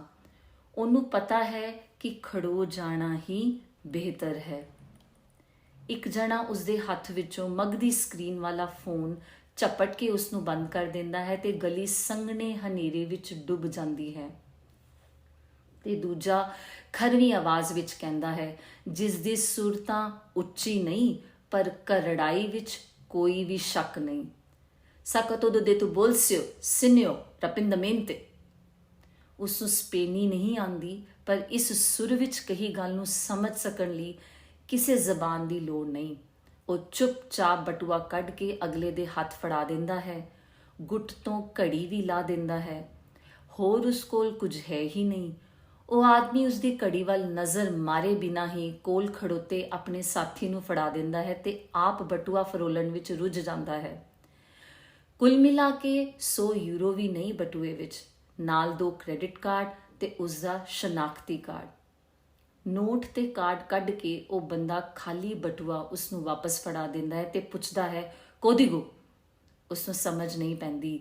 ਉਹ ਬੰਦਾ ਇੱਕ ਕਾਰਡ ਉਸ ਵੱਲ ਧੱਕ ਕੇ ਫੇਰ ਪੁੱਛਦਾ ਹੈ, ਕੋਦੀਗੋ ਕੋਦੀਗੋ ਪਿਨ। ਹੁਣ ਉਸ ਨੂੰ ਸਮਝ ਪੈਂਦੀ ਹੈ ਤੇ ਉਹ ਵਾਰੀ-ਵਾਰੀ ਦੋਹਾਂ ਕਾਰਡਾਂ ਦੇ ਪਿਨ ਉਸ ਨੂੰ ਲਿਖਾਉਂਦਾ ਹੈ, ਇੱਕ ਹਿੰਸਾ ਕਰਕੇ ਅੰਗਰੇਜ਼ੀ ਵਿੱਚ। ਤੇ ਨਾਲ ਹੀ ਉਸਦੇ ਦਿਮਾਗ ਦੇ ਘੋੜੇ ਦੌੜਨ ਲੱਗ ਪੈਂਦੇ ਹਨ। ਦੋਹਾਂ ਕਾਰਡਾਂ ਤੋਂ ਇੱਕ ਦਿਨ ਵਿੱਚ ਸਿਰਫ 300 ਹੀ ਕਢਾਏ ਜਾ ਸਕਦੇ ਹਨ, ਪਰ ਜੇ ਉਹਨੇ ਅਗਲੇ 1 ਘੰਟੇ ਵਿੱਚ ਕਾਰਡ ਕੈਂਸਲ ਨਾ ਕਰਾਏ ਤਾਂ ਰਾਤ 12 ਵਜੇ ਤੋਂ ਨਵਾਂ ਦਿਨ ਸ਼ੁਰੂ ਹੋ ਜਾਵੇਗਾ ਤੇ ਇਹ ਲੋਕ 600 ਯੂਰੋ ਹੋਰ ਕਢਾ ਸਕਣਗੇ। ਜੇ ਉਹ ਕਿਸੇ ਤਰ੍ਹਾਂ ਆਪਣਾ ਫੋਨ ਵਾਪਸ ਕਰਾ ਲਵੇ ਤਾਂ ਇਹਨਾਂ ਤੋਂ ਖਹਿੜਾ ਛੁੱਟਦੇ ਸਾਰ ਉਹ ਦੋਵੇਂ ਕਾਰਡ ਕੈਂਸਲ ਕਰਾ ਲਵੇ। ਹੋਟਲ ਪਹੁੰਚ ਕੇ ਫੋਨ ਕਰਨ ਤੱਕ ਬਹੁਤ ਦੇਰ ਹੋ ਜਾਵੇਗੀ। ਇੱਕ ਤਰਲਾ ਮਾਰਨ ਵਿੱਚ ਕੀ ਹਰਜ਼ ਹੈ? ਜਿੰਨੀਆਂ ਜ਼ਬਾਨਾਂ ਉਸ ਨੂੰ ਆਉਂਦੀਆਂ ਹਨ ਉਹ ਸਾਰੀਆਂ ਵਿੱਚੋਂ ਇੱਕੋ ਸਾਹੇ ਬੋਲ ਪੈਂਦਾ ਹੈ ਬਿਨਾਂ ਸੋਚੇ, ਮਾਈ ਸੈਲ, ਮਾਈਨ ਹੈਂਡੀ, ਮੋਬਾਈਲ, ਮੇਰਾ ਫੋਨ ਪਲੀਜ਼, ਤੇ ਮੰਗਤਿਆਂ ਵਾਂਗ ਹੱਥ ਅੱਡ ਦਿੰਦਾ ਹੈ। ਤੂੰ ਪੰਜਾਬੀ ਹੈ? ਅਗਲਾ ਚੌਂਕ ਕੇ ਇੰਜ ਪੁੱਛਦਾ ਹੈ ਕਿ ਉਹ ਆਪ ਵੀ ਚੌਂਕ ਜਾਂਦਾ ਹੈ। ਇਸ ਅਣਕਿਆਸੇ ਸਵਾਲ ਨਾਲ ਉਸ ਨੂੰ ਅਚਾਨਕ ਕੋਈ ਧਰਵਾਸ ਜਿਹੀ ਮਹਿਸੂਸ ਹੁੰਦੀ ਹੈ। ਜੀ ਹਾਂ, ਮੈਂ ਪੰਜਾਬ ਤੋਂ ਹਾਂ, ਤੁਸੀਂ ਵੀ? ਸਾਹਮਣੇ ਵਾਲਾ ਲਾਈਟਰ ਬਾਲ ਕੇ ਲੋ ਨੂੰ ਉਸਦੇ ਚਿਹਰੇ ਦੇ ਕੋਲ ਲਿਆਂਦਾ ਹੈ, ਜਿਵੇਂ ਪਰਖ ਰਿਹਾ ਹੋਵੇ ਕਿ ਉਹ ਸੱਚਮੁੱਚ ਪੰਜਾਬੀ ਹੈ ਵੀ ਕਿ ਨਹੀਂ। ਤੇ ਉਸ ਆਦਮੀ ਦਾ ਅਗਲਾ ਸਵਾਲ ਉਸ ਨੂੰ ਹੋਰ ਵੀ ਹੈਰਾਨ ਕਰਦਾ ਹੈ, ਤੁਸੀਂ ਪਾਰੀ ਗਏ ਹੋ ਕਦੀ? ਅਚਾਨਕ ਉਹ ਤੂੰ ਤੋਂ ਤੁਸੀਂ ਕਿਵੇਂ ਹੋ ਗਿਆ? ਨਾਲੇ ਪੁੱਛਣ ਵਾਲੇ ਨੇ ਫਰਾਂਸੀਸੀ ਲਹਿਜ਼ੇ ਵਿੱਚ ਸ਼ਹਿਰ ਦਾ ਨਾਂ ਲੈਂਦਿਆਂ ਪਾਰੀ ਕਿਹਾ ਹੈ, ਪੈਰਿਸ ਨਹੀਂ। ਪੈਰਿਸ ਉਹ ਅਣਗਿਣਤ ਵਾਰ ਗਿਆ ਹੈ, ਪਰ ਇਹ ਬੰਦਾ ਜੀ ਬੜੀ ਵਾਰ। ਕਿਉਂ? ਭਾਜੀ, ਮੈਂ ਸਿਆਣ ਲਿਆ ਤੁਹਾਨੂੰ, ਤੁਸੀਂ ਇੱਥੇ ਕਿੱਥੇ? ਸਾਹਮਣੇ ਵਾਲਾ ਆਪਣੇ ਫੋਨ ਖੋਣ ਵਾਲੇ ਸਾਥੀ ਨੂੰ ਦਾਮੇ ਸੁ ਸੈਲੂਲਾ ਕਹਿ ਕੇ ਉਸ ਦਾ ਫੋਨ ਵਾਪਸ ਲੈ ਲੈਂਦਾ ਹੈ ਤੇ ਉਸ ਨੂੰ ਮੋੜ ਦਿੰਦਾ ਹੈ ਤੇ ਨਾਲ ਹੀ ਬਟੂਏ ਵਿੱਚ ਸਾਰਾ ਕੁਝ ਵਾਪਸ ਤੁੰਨ ਕੇ ਬਟੂਆ ਵੀ। ਘਟਨਾ ਵਿੱਚ ਅਚਾਨਕ ਆ ਗਏ ਇਸ ਮੋੜ ਨੂੰ ਦੇਖ ਕੇ ਉਸ ਨੂੰ ਘੇਰੀ ਖੜੋਤੇ ਬਾਕੀ ਪਰਛਾਵੇਂ ਜਿਵੇਂ ਅਚਾਨਕ ਨਮੂਦਾਰ ਹੋਏ ਸਨ ਉਵੇਂ ਹੀ ਗਾਇਬ ਹੋ ਜਾਂਦੇ ਹਨ ਤੇ ਹਨੇਰੀ ਗਲੀ ਵਿੱਚ ਸਿਰਫ ਉਹ ਦੋਵੇਂ ਰਹਿ ਜਾਂਦੇ ਹਨ। ਉਸ ਨੂੰ ਕੁਝ ਸਮਝ ਨਹੀਂ ਆ ਰਹੀ ਕਿ ਇਹ ਬੰਦਾ ਕੌਣ ਹੈ, ਸਿਵਾਏ ਇਸ ਦੇ ਕਿ ਖਤਰਾ ਟਲ ਗਿਆ ਹੈ। ਪੈਰਿਸ ਵਿੱਚ ਉਹ ਜਾਣਦਾ ਤਾਂ ਕਈਆਂ ਨੂੰ ਹੈ, ਪਰ ਇਹੋ ਜਿਹੇ ਕਿਸੇ ਨੂੰ ਨਹੀਂ। ਭਾਜੀ, ਆਪਾਂ ਬੜੇ ਸਾਲ ਪਹਿਲਾਂ ਪਾਰੀ ਮਿਲੇ ਸੀ, ਤੁਸੀਂ ਮੇਰੇ ਕੋਲੋਂ 10-12 ਛੱਲੇ ਖਰੀਦੇ ਸੀ, ਤੁਹਾਡੇ ਨਾਲ ਗੋਰੀ ਸੀ, ਮੈਨੂੰ ਵਿਨੋ ਦੀ ਬੋਤਲ ਦੇ ਕੇ ਗਏ ਸੀ। ਉਹ ਬੰਦਾ ਇੱਕੇ ਸਾਹ ਕਿੰਨੀਆਂ ਸਾਰੀਆਂ ਨਿਸ਼ਾਨੀਆਂ ਦੱਸਦਾ ਹੈ, ਜਿਵੇਂ ਛੇਤੀ ਤੋਂ ਛੇਤੀ ਸਾਬਤ ਕਰਨਾ ਚਾਹੁੰਦਾ ਹੋਵੇ ਕਿ ਅਸੀਂ ਇੱਕ ਦੂਜੇ ਨੂੰ ਜਾਣਦੇ ਹਾਂ। ਗੋਰੀ, ਵਿਨੋ ਦੀ ਬੋਤਲ ਤੇ ਕੋਈ 25-30 ਸਾਲ ਪੁਰਾਣੀ ਕਦੋਂ ਦੇ ਵਿਸਰ ਚੁੱਕੀ ਗੱਲ ਉਸਦੇ ਜ਼ਿਹਨ ਦੀਆਂ ਡੂੰਘਾਣਾ ਵਿੱਚੋਂ ਤਰ ਕੇ ਉੱਪਰ ਆ ਜਾਂਦੀ ਹੈ। ਜਦੋਂ ਉਹ ਪਹਿਲੀ ਵਾਰ ਪੈਰਿਸ ਗਿਆ ਸੀ, ਉਹ ਤੇ ਨਾਓਮੀ 2 ਦਿਨ ਦੀ ਛੁੱਟੀ ਕੱਟਣ ਪੈਰਿਸ ਆਏ ਸਨ। ਆਈਫਲ ਮੀਨਾਰ ਦੇਖ ਕੇ ਉਹ ਸੇਨ ਨਦੀ ਦੇ ਪਰਲੇ ਪਾਸੇ ਤ੍ਰੋਕਾਦੇਰੋ ਵੱਲ ਚਲੇ ਗਏ। ਉੱਥੋਂ ਦੂਰੋਂ ਦਿਸਦੇ ਆਈਫਲ ਦੀਆਂ ਤਸਵੀਰਾਂ ਵਧੀਆ ਖਿੱਚੀਆਂ ਜਾ ਸਕਦੀਆਂ ਸਨ। ਤ੍ਰੋਕਾਦੇਰੋ ਦੇ ਸਾਹਮਣੇ ਫੜੀਆਂ ਲਾਈ ਬੈਠੇ ਨੌਜਵਾਨਾਂ ਦੀਆਂ ਪੰਗਤਾਂ ਸਨ। ਨਿੱਕੀਆਂ ਨਿੱਕੀਆਂ ਸਸਤੀਆਂ ਸੈਲਾਨੀ ਸੁਗਾਤਾਂ ਵੇਚ ਰਹੇ। ਆਈਫਲ, ਸਾਕਰੇ ਕੋਰ ਵਰਗੀਆਂ ਇਮਾਰਤਾਂ ਦੇ ਮਿੰਨੀ ਰੂਪਾਂ ਵਾਲੇ ਛੱਲੇ, ਆਈ ਲਵ ਯੂ ਪੈਰਿਸ ਦੀ ਇਬਾਰਤ ਵਾਲੀਆਂ ਮਿਕਨਾਤੀਸੀ ਫਰਿੱਜ ਜੜਨੀਆਂ ਤੇ ਟੀ-ਸ਼ਰਟਾਂ, ਪੈਰਿਸ ਦੀਆਂ ਸੈਲਾਨੀ ਥਾਵਾਂ ਦੀਆਂ ਤਸਵੀਰਾਂ ਵਾਲੇ ਪੋਸਟ ਕਾਰਡ। ਨਾਓਮੀ ਆਪਣੇ ਲੰਡਨ ਵਾਲੇ ਦੋਸਤਾਂ ਲਈ ਨਿਸ਼ਾਨੀ ਵਜੋਂ ਕੁਝ ਖਰੀਦਣਾ ਚਾਹੁੰਦੀ ਸੀ। ਫੜੀਆਂ ਸਜਾਈ ਬੈਠੇ ਨੌਜਵਾਨਾਂ ਵਿੱਚੋਂ ਬਹੁਤੇ ਉੱਚੇ ਲੰਮੇ ਜੁੱਸਿਆਂ ਵਾਲੇ ਕਾਲੇ ਤੇ ਅਰਬੀ ਸਨ, ਜਿਨ੍ਹਾਂ ਦੀ ਉਸ ਭੀੜ ਵਿੱਚ ਇੱਕ ਮਾੜਚੂ ਜਿਹਾ ਦੇਸੀ ਮੁੰਡਾ ਵੱਖਰਾ ਨਜ਼ਰੀ ਪੈਂਦਾ ਸੀ। ਸਗੋਂ ਨਾਓਮੀ ਨੇ ਹੀ ਉਸ ਵੱਲ ਇਸ਼ਾਰਾ ਕੀਤਾ, ਉਹ ਵੇਖ ਤੇਰੇ ਮੁਲਕ ਦਾ ਮੁੰਡਾ, ਉਸ ਕੋਲ ਨਿੱਕੇ ਨਿੱਕੇ ਹਾਥੀ ਤੇ ਤਾਜ ਮਹਿਲ ਵੀ ਪਏ ਹੋਏ ਨੇ। ਜਿੰਨਾ ਚਿਰ ਨਾਓਮੀ ਆਪਣੀ ਚੋਣ ਦੀਆਂ ਚੀਜ਼ਾਂ ਲੱਭਣ ਲਈ ਫਰੋਲਾ ਫਰਾਲੀ ਕਰਦੀ ਰਹੀ, ਉਹ ਉਸ ਮੁੰਡੇ ਨਾਲ ਗੱਲਾਂ ਕਰਦਾ ਰਿਹਾ ਜੋ ਕੁਝ ਹੀ ਮਹੀਨੇ ਪਹਿਲਾਂ ਪੰਜਾਬ ਤੋਂ ਉੱਠ ਕੇ ਯੂਗੋਸਲਾਵੀਆ ਦੇ ਰਾਹ ਫਰਾਂਸ ਆਇਆ ਸੀ। ਇੱਥੇ ਆਪਣੇ ਵਰਗੇ ਕਈ ਹੋਰ ਗੈਰ ਕਾਨੂੰਨੀ ਪੰਜਾਬੀਆਂ ਨਾਲ ਇੱਕੋ ਕਮਰੇ ਵਿੱਚ ਰਹਿ ਰਿਹਾ ਸੀ। ਉਹਨਾਂ ਦਾ ਸਾਂਝਾ ਮਾਲਕ ਵੀ ਪੰਜਾਬੀ ਸੀ, ਜੋ ਰੋਜ਼ ਸਵੇਰੇ ਉਹਨਾਂ ਨੂੰ ਮਾਲ ਮੁਹੱਈਆ ਕਰਦਾ ਤੇ ਥਾਂ-ਥਾਂ ਫੜੀਆਂ ਲਾਉਣ ਲਈ ਛੱਡ ਕੇ ਜਾਂਦਾ। ਫਿਰ ਸ਼ਾਮ ਨੂੰ ਸਾਰੀ ਵਟਕ ਇਕੱਠੀ ਕਰ ਲੈਂਦਾ। ਇਵਜ਼ ਵਿੱਚ ਸਾਰਿਆਂ ਨੂੰ ਰਹਿਣ ਦੀ ਥਾਂ ਤੇ 2 ਵੇਲੇ ਦੀ ਰੋਟੀ ਦੇ ਰਿਹਾ ਸੀ। ਕਹਿੰਦਾ ਸੀ, ਪੱਕੇ ਹੋ ਜਾਓਗੇ, ਕਾਗਜ਼ ਬਣ ਜਾਣਗੇ ਤਾਂ ਆਪੋ ਆਪਣਾ ਕੰਮ ਸ਼ੁਰੂ ਕਰ ਲੈਣਾ। ਪੰਜਾਬੀਆਂ ਵੱਲੋਂ ਆਪਣੇ ਹੀ ਬੰਦਿਆਂ ਨੂੰ ਨਿਚੋੜਨ ਦੀਆਂ ਸੈਂਕੜੇ ਕਹਾਣੀਆਂ ਦੀ ਇੱਕ ਹੋਰ ਮਿਸਾਲ। ਪਰ ਉਸਨੂੰ ਹੈਰਾਨੀ ਹੋਈ, ਮਸਾਂ 15 ਕੁ ਸਾਲ ਦਾ ਇਹ ਮੁੰਡਾ ਇੱਥੇ ਪਹੁੰਚ ਗਿਆ। ਪਰ ਮੁੰਡੇ ਨੇ ਦੱਸਿਆ ਕਿ ਉਹ ਸ਼ੁਰੂ ਤੋਂ ਹੀ ਮਾੜਚੂ ਸੀ, ਅਸਲ ਵਿੱਚ ਉਹ 18ਵੇਂ ਸਾਲ ਵਿੱਚ ਹੈ। ਚੁਣੀਆਂ ਵਸਤਾਂ ਦਾ ਭੁਗਤਾਨ ਕਰਦਿਆਂ ਉਸਨੇ ਇਹ ਗੱਲਾਂ ਨਾਓਮੀ ਨੂੰ ਵੀ ਦੱਸੀਆਂ। ਸੁਣ ਕੇ ਨਾਓਮੀ ਨੇ ਹੱਥ ਵਿੱਚ ਫੜੀ ਸ਼ਾਮ ਲਈ ਖਰੀਦੀ ਵਾਈਨ ਦੀ ਬੋਤਲ ਅਗਾਂਹ ਕਰਦਿਆਂ ਕਿਹਾ, ਇਹ ਬੋਤਲ ਸਾਡੇ ਵੱਲੋਂ ਆਪਣੇ ਹਮਵਤਨੀ ਨੂੰ ਭੇਂਟ ਕਰ ਦੇ। ਉਸਨੇ ਉਜ਼ਰ ਕੀਤੀ, ਜਿੰਨੇ ਦਾ ਉਹਨਾਂ ਨੇ ਇਹ ਨਿਕਸੁਖ ਖਰੀਦਿਆ ਸੀ, ਉਸ ਤੋਂ ਵੀ ਵੱਧ ਕੀਮਤ ਦੀ ਇਹ ਬੋਤਲ ਸੀ। ਮੁੰਡਾ ਇਸ ਮਹਿੰਗੀ ਵਾਈਨ ਦਾ ਕੀ ਕਰੇਗਾ? ਪਰ ਨਾਓਮੀ ਅੜ ਗਈ, ਅਸੀਂ ਤੇ ਹੋਰ ਬੋਤਲ ਖਰੀਦ ਸਕਦੇ ਹਾਂ, ਇਹ ਭੋਲਾ ਮੁੰਡਾ ਉਹ ਪੁੱਜਤ ਨਹੀਂ ਰੱਖਦਾ। ਆਪਣੀ ਗੋਰੀ ਸਹੇਲੀ ਸਾਹਮਣੇ ਉਹ ਥੋੜ ਦਿਲਾ ਨਹੀਂ ਸੀ ਜਾਪਣਾ ਚਾਹੁੰਦਾ, ਸੋ ਅਣਮਨੇ ਜਿਹੇ ਨਾਲ ਉਹਨੇ ਬੋਤਲ ਮੁੰਡੇ ਵੱਲ ਵਧਾ ਦਿੱਤੀ। ਇਹ ਸਾਡੇ ਵੱਲੋਂ ਤੇਰੇ ਲਈ ਹੈ, ਰੱਖ ਲੈ। ਮੁੰਡੇ ਨੇ ਕੁਝ ਹੈਰਾਨ ਜਿਹਾ ਹੋ ਕੇ ਪੁੱਛਿਆ, ਇਹ ਵੈਂ ਹੈ? ਨਹੀਂ, ਇਹ ਵਾਈਨ ਦੀ ਬੋਤਲ ਹੈ, ਆਪਣੇ ਮਿੱਤਰਾਂ ਨਾਲ ਰਲ ਕੇ ਪੀ ਲਵੀਂ। ਪਰ ਕਹਿੰਦੇ ਸਾਰ ਉਸਨੂੰ ਸਮਝ ਪੈ ਗਈ ਕਿ ਮੁੰਡੇ ਨੇ ਵੀ ਆਪਣੇ ਵੱਲੋਂ ਵਾਈਨ ਹੀ ਕਿਹਾ ਸੀ। ਫਰਾਂਸੀਸੀ ਵਿੱਚ ਵਾਈਨ ਨੂੰ ਵੈਂ ਹੀ ਤਾਂ ਕਹਿੰਦੇ ਹਨ। ਥੋੜੀ ਜਿਹੀ ਨਾ ਨੁੱਕਰ ਦੇ ਬਾਅਦ ਮੁੰਡੇ ਨੇ ਵਾਈਨ ਦੀ ਬੋਤਲ ਰੱਖ ਲਈ ਸੀ ਤੇ ਉਹ ਆਪਣੇ ਰਾਹ ਪੈ ਗਏ ਸਨ। ਤੂੰ ਦੇਖਿਆ ਸੀ ਮੁੰਡੇ ਦੀਆਂ ਅੱਖਾਂ ਵਿੱਚ ਗਲੇਡੂ ਸਨ ਜਦੋਂ ਅਸੀਂ ਉੱਥੋਂ ਤੁਰੇ ਸਾਂ। ਕਿਸੇ ਦੀ ਮੁਹੱਬਤੀ ਛੋਹ ਨੂੰ ਤਰਸਦਾ ਨਿਰਾ ਬਾਲ ਸੀ ਉਹ ਵਿਚਾਰਾ। ਉਸਨੇ ਧਿਆਨ ਨਹੀਂ ਸੀ ਦਿੱਤਾ, ਸੋ ਹੌਲੀ ਜਿਹੇ ਸਿਰ ਹਿਲਾ ਦਿੱਤਾ, ਨਾ ਹਾਂ ਤੇ ਨਾ ਨਾ। ਪਤਾ ਨਹੀਂ ਔਰਤਾਂ ਕੋਲ ਕਿਹੋ ਜਿਹੀ ਨਜ਼ਰ ਹੁੰਦੀ ਹੈ ਕਿ ਉਹ ਅਜਿਹੀਆਂ ਗੱਲਾਂ ਫੜ ਲੈਂਦੀਆਂ ਹਨ ਜੋ ਸਾਨੂੰ ਨਹੀਂ ਦਿਸਦੀਆਂ। ਤਾਂ ਤੂੰ ਉਹ ਮੁੰਡਾ ਹੈ, ਸਾਨੂੰ ਤ੍ਰੋਕਾਦੇਰੋ ਦੇ ਕੋਲ ਮਿਲਿਆ ਸੀ ਨਾ, ਪਰ ਤੂੰ ਇੱਥੇ ਕਿਵੇਂ? ਮੁੰਡੇ ਤੋਂ ਆਦਮੀ ਵਿੱਚ ਤਬਦੀਲ ਹੋ ਚੁੱਕੇ ਉਸ ਬੰਦੇ ਨੇ ਕੋਈ ਜਵਾਬ ਨਾ ਦਿੱਤਾ, ਸਗੋਂ ਅੱਗੋਂ ਪੁੱਛ ਲਿਆ, ਤੁਸੀਂ ਕਿੱਥੇ ਜਾ ਰਹੇ ਹੋ ਇਸ ਵੇਲੇ? ਪਲਕੂ ਲਈ ਉਹ ਝਿਜਕਿਆ ਕਿ ਇਹ ਕਿਤੇ ਕੋਈ ਹੋਰ ਜਾਲ ਨਾ ਹੋਵੇ, ਪਰ ਨਾਲ ਹੀ ਆਪਣੀ ਬੇਵਸਾਹੀ ਨੂੰ ਫੌਰਨ ਝਟਕਦਿਆਂ ਹੋਟਲ ਦਾ ਨਾਂ ਦੱਸ ਦਿੱਤਾ। ਭਾਜੀ, ਤੁਸੀਂ ਤੇ ਅਜੇ ਅੱਧਾ ਅਲਬਾਈਸਨ ਹੋਰ ਪਾਰ ਕਰਨਾ ਹੈ, ਤੁਸੀਂ ਹਨੇਰੇ ਵਿੱਚ ਇਕੱਲੇ ਪੈਦਲ ਕਿਉਂ ਨਿਕਲ ਪਏ? ਇਹ ਇਲਾਕਾ ਖਤਰੇ ਤੋਂ ਖਾਲੀ ਨਹੀਂ। ਕੋਈ ਹੋਰ ਅਸਾਲਤਾ ਦੌਰ, ਮੇਰਾ ਮਤਲਬ ਚੋਰ, ਤੁਹਾਨੂੰ ਪੈ ਸਕਦਾ ਹੈ। ਮੈਂ ਛੱਡ ਕੇ ਆਉਣਾ ਤੁਹਾਨੂੰ। ਦੋਵੇਂ ਟੁਰ ਪਏ। ਹੁਣ ਗੂਗਲ ਸੇਧ ਵਰਤਣ ਦੀ ਵੀ ਲੋੜ ਨਹੀਂ ਸੀ ਰਹੀ। ਉਹ ਬੰਦਾ ਤਾਂ ਜਿਵੇਂ ਇਲਾਕੇ ਦੇ ਚੱਪੇ ਚੱਪੇ ਨਾਲ ਵਾਕਫ ਸੀ। ਦੋ ਝੌਲੇ ਨਾਲੋਂ ਨਾਲ ਟੁਰਦੇ ਉਹਨਾਂ ਹਨੇਰੀਆਂ ਗਲੀਆਂ ਨੂੰ ਪਾਰ ਕਰਨ ਲੱਗੇ। ਕੁਝ ਚਿਰ ਮਗਰੋਂ ਉਸ ਬੰਦੇ ਨੇ ਦੋਹਾਂ ਦੇ ਨਾਲ ਨਾਲ ਤੁਰੀ ਆ ਰਹੀ ਚੁੱਪ ਨੂੰ ਆਪੇ ਤੋੜਿਆ। ਮੈਨੂੰ ਪਾਰੀ ਛੱਡਣਾ ਪੈ ਗਿਆ ਸੀ। ਰਾਤੋਂ ਰਾਤ ਨਿਕਲਣਾ ਪਿਆ। ਮੇਰੇ ਕੋਲੋਂ ਕਤਲ ਹੋ ਗਿਆ ਸੀ। ਭੈ ਦੀ ਝੁੰਝੁਣੀ ਨੇ ਉਸ ਨੂੰ ਮੁੜ ਕੰਬਾ ਦਿੱਤਾ। ਇਨ੍ਹਾਂ ਲੁੱਗੀਆਂ ਗਲੀਆਂ ਵਿੱਚ ਉਹ ਕਿਹੋ ਜਿਹੇ ਬੰਦੇ ਦੇ ਆਸਰੇ ਤੁਰਿਆ ਜਾ ਰਿਹਾ ਸੀ। ਪਤਾ ਨਹੀਂ ਉਸਦੇ ਭੈ ਨੂੰ ਬੰਦੇ ਨੇ ਸੁੰਘ ਲਿਆ ਤੇ ਸਪਸ਼ਟੀਕਰਨ ਦੇਣਾ ਜ਼ਰੂਰੀ ਸਮਝਿਆ, ਜਾਂ ਉਂਝ ਹੀ ਉਹ ਆਪਣੀ ਗੱਲ ਜਾਰੀ ਰੱਖ ਰਿਹਾ ਸੀ। ਮੈਂ ਕਤਲ ਕਰਨਾ ਨਹੀਂ ਸਾਂ ਚਾਹੁੰਦਾ, ਬਸ ਹੋ ਗਿਆ। ਗੱਲ ਹੀ ਕੁਝ ਇਹੋ ਜਿਹੀ ਹੋ ਗਈ ਸੀ ਕਿ ਮੇਰੇ ਕੋਲ ਹੋਰ ਕੋਈ ਰਾਹ ਨਹੀਂ ਸੀ ਬਚਿਆ।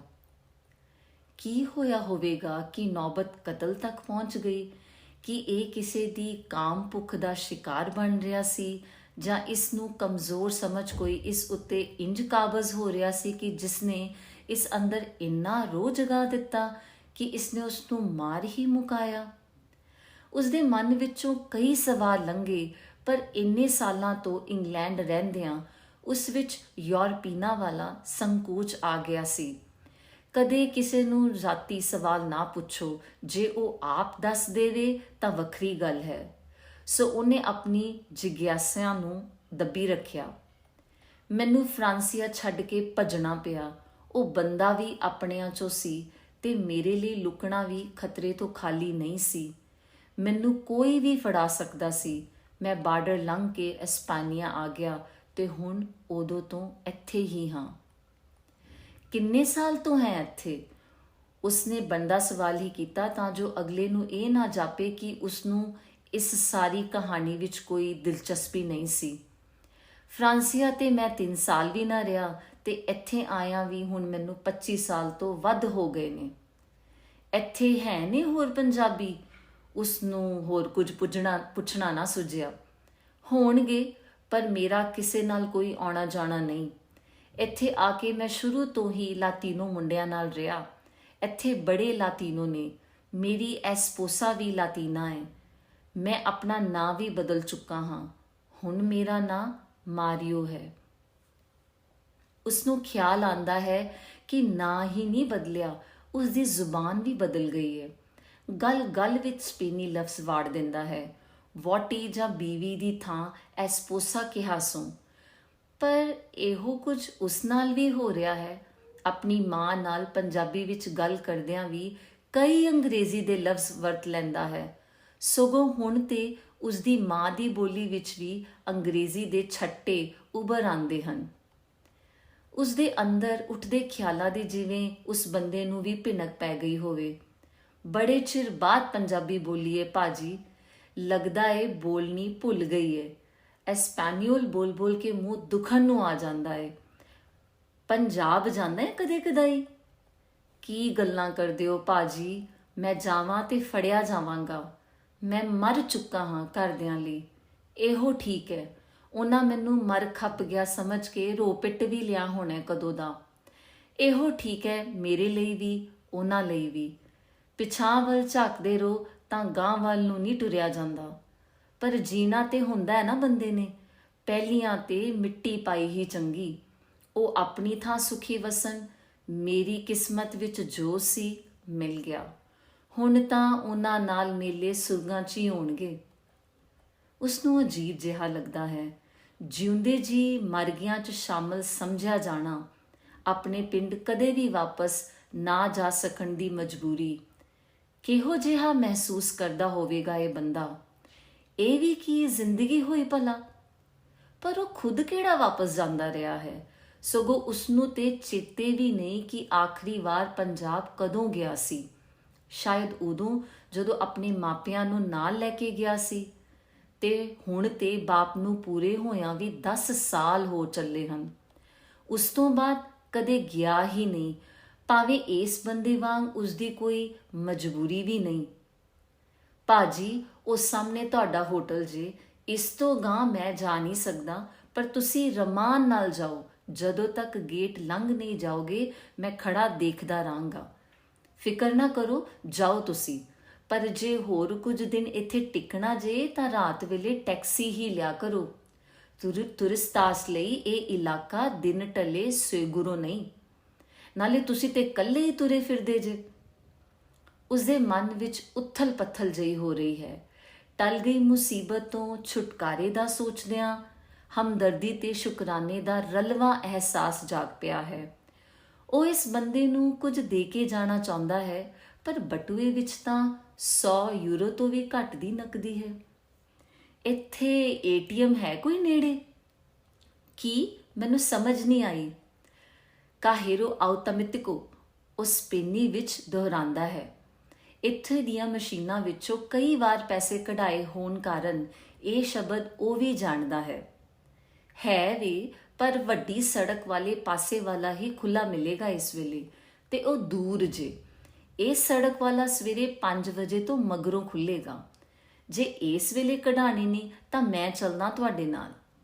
ਚੱਲ ਫਿਰ, ਵੱਡੀ ਸੜਕ ਵਾਲੇ ਪਾਸੇ ਹੀ ਲੈ ਚੱਲ ਦੋਸਤ, ਮੈਂ ਤੇਰੇ ਲਈ ਹੀ ਕਢਾਣੇ ਨੇ। ਐਤਕੀ ਵਿਨੋ ਦੀ ਬੋਤਲ ਤਾਂ ਹੈ ਨਹੀਂ ਨਿਸ਼ਾਨੀ ਵਜੋਂ ਤੈਨੂੰ ਦੇਣ ਲਈ। ਉਹ ਆਪਣੇ ਮੰਤਵ ਨੂੰ ਸਪਸ਼ਟ ਕਰਦਿਆਂ ਥੋੜ੍ਹੀ ਅਪਣਤ ਦਾ ਅਹਿਸਾਸ ਪੈਦਾ ਕਰਨ ਦੀ ਕੋਸ਼ਿਸ਼ ਕਰਦਾ ਹੈ। ਇੰਜ ਨਕਦੀ ਲੈਂਦਿਆਂ ਅਗਲੇ ਦੇ ਸਵੈ ਮਾਣ ਨੂੰ ਠੇਸ ਹੀ ਨਾ ਲੱਗਦੀ ਹੋਵੇ। ਨਹੀਂ ਭਾਜੀ, ਮੁਚਾਸ ਗ੍ਰਾਸੀਅਸ, ਪਰ ਪੈਸੇ ਦੀ ਕੋਈ ਲੋੜ ਨਹੀਂ। ਉੱਪਰ ਵਾਲੇ ਦੀ ਮਿਹਰ ਨਾਲ ਵਾਹਵਾ ਕਮਾ ਲੈਂਦਾ ਹਾਂ।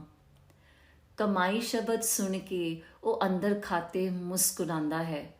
ਪਰ ਚੋਰੀ ਕਸਬ ਹੀ ਤਾਂ ਹੈ ਇਸ ਬੰਦੇ ਲਈ, ਸੋ ਉਹ ਕਮਾਈ ਹੀ ਕਹੇਗਾ ਨਾ। ਜ਼ਰੂਰ ਕਮਾਉਂਦਾ ਹੋਵੇਗਾ, ਪਰ ਮੇਰੇ ਕਰਕੇ ਤੇਰੀ ਦਿਹਾੜੀ ਮਾਰੀ ਗਈ ਹੈ ਦੋਸਤ। ਮੈਂ ਜ਼ਿੰਮੇਵਾਰ ਹਾਂ ਤੇਰੇ ਨੁਕਸਾਨ ਲਈ। ਉਹ ਆਪਣੀ ਤਜਵੀਜ਼ ਨੂੰ ਰਤਾ ਹੋਰ ਢੰਗ ਨਾਲ ਪੇਸ਼ ਕਰਦਾ ਹੈ। ਕੀ ਗੱਲਾਂ ਕਰਦੇ ਹੋ ਭਾਜੀ, ਕਮਾਈ ਤਾਂ ਰੋਜ਼ ਬਥੇਰੀ ਹੋ ਜਾਂਦੀ ਹੈ, ਪਰ ਕੋਈ ਆਪਣਾ ਜੀ ਕਿਹੜਾ ਰੋਜ਼-ਰੋਜ਼ ਮਿਲਦਾ ਹੈ। ਸੱਚ ਮੰਨਿਓ, ਜੇ ਮੇਰਾ ਘਰ ਇੰਨੀ ਦੂਰ ਨਾ ਹੁੰਦਾ ਤਾਂ ਤੁਹਾਨੂੰ ਨਾਲ ਲੈ ਕੇ ਜਾਂਦਾ, ਐਸਪੋਸਾ ਨਾਲ ਮਿਲਾਉਂਦਾ, ਕੋਈ ਸੇਵਾ ਪਾਣੀ ਕਰਦਾ। ਮੈਨੂੰ ਤਾਂ ਤੁਹਾਨੂੰ ਮਿਲ ਕੇ ਤਸੱਲੀ ਹੀ ਬੜੀ ਹੋਈ ਹੈ।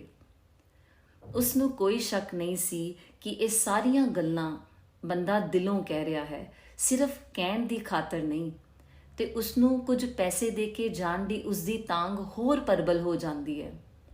ਤੂੰ ਮੇਰੀ ਬੜੀ ਮਦਦ ਕੀਤੀ ਹੈ, ਮੈਂ ਵੀ ਤੇਰੇ ਲਈ ਕੁਝ ਕਰਨਾ ਚਾਹੁੰਦਾ ਹਾਂ ਵੀਰ। ਮੇਰੀ ਤਸੱਲੀ ਖਾਤਰ ਹੀ ਮੈਨੂੰ ਇਹ ਕਰ ਲੈਣ ਦੇ। ਐਤਕੀ ਦੋਸਤ ਦੀ ਥਾਂ ਉਸਦੇ ਮੂੰਹੋਂ ਆਪ ਮੁਹਾਰੇ ਵੀਰ ਨਿਕਲਦਾ ਹੈ। ਸ਼ਾਇਦ ਉਸ ਬੰਦੇ ਦੇ ਦਿਲੋਂ ਨਿਕਲੇ ਨਿੱਘ ਨੇ ਉਹਨੂੰ ਵੀ ਅਛੋਪਲੇ ਹੀ ਵਲਿਸ ਲਿਆ ਹੈ ਤੇ ਉਸਦੇ ਸੁਰ ਵਿੱਚ ਕੋਈ ਤਰਲਾ ਜਿਹਾ ਆਣ ਰਲਿਆ ਹੈ। ਇਸ ਤਰਲੇ ਦੀ ਤਰੰਗ ਉਸ ਬੰਦੇ ਤੋੜ ਵੀ ਪਹੁੰਚਦੀ ਹੈ।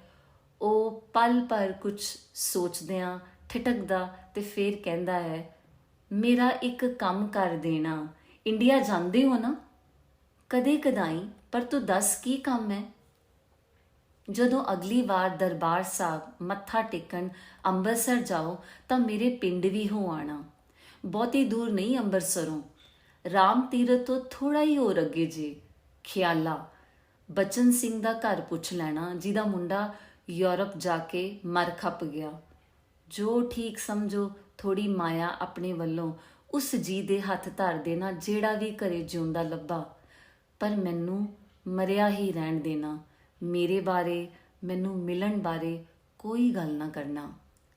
ਉਸਨੂੰ ਜਾਪਿਆ ਜਿਵੇਂ ਉਸ ਬੰਦੇ ਦੀ ਆਵਾਜ਼ ਕੁਝ ਤਿੜਕ ਗਈ ਸੀ, ਜਿਵੇਂ ਬੋਲਦਿਆਂ ਗੱਚ ਭਰ ਆਇਆ ਹੋਵੇ। ਜ਼ਰੂਰ, ਤੇ ਉਸਨੇ ਰੁਖਸਤੀ ਲਈ ਆਪਣਾ ਹੱਥ ਮਿਲਾਉਣ ਲਈ ਅੱਗੇ ਵਧਾ ਦਿੱਤਾ। ਪਰ ਉਹ ਬੰਦਾ ਹੱਥ ਮਿਲਾਉਣ ਦੀ ਥਾਂ ਉਸਦੇ ਪੈਰਾਂ ਵੱਲ ਝੁਕ ਗਿਆ, ਜਿਵੇਂ ਅਸੀਸ ਮੰਗਦਾ ਹੋਵੇ। ਉਹਨੂੰ ਸਮਝ ਨਾ ਪਈ ਕਿ ਉਸਨੂੰ ਕੀ ਕਰਨਾ ਚਾਹੀਦਾ ਹੈ। ਨਾ, ਇੰਜ ਨਹੀਂ ਕਰੀਦਾ। ਬਸ ਇੰਨਾ ਹੀ ਕਹਿ ਸਕਿਆ।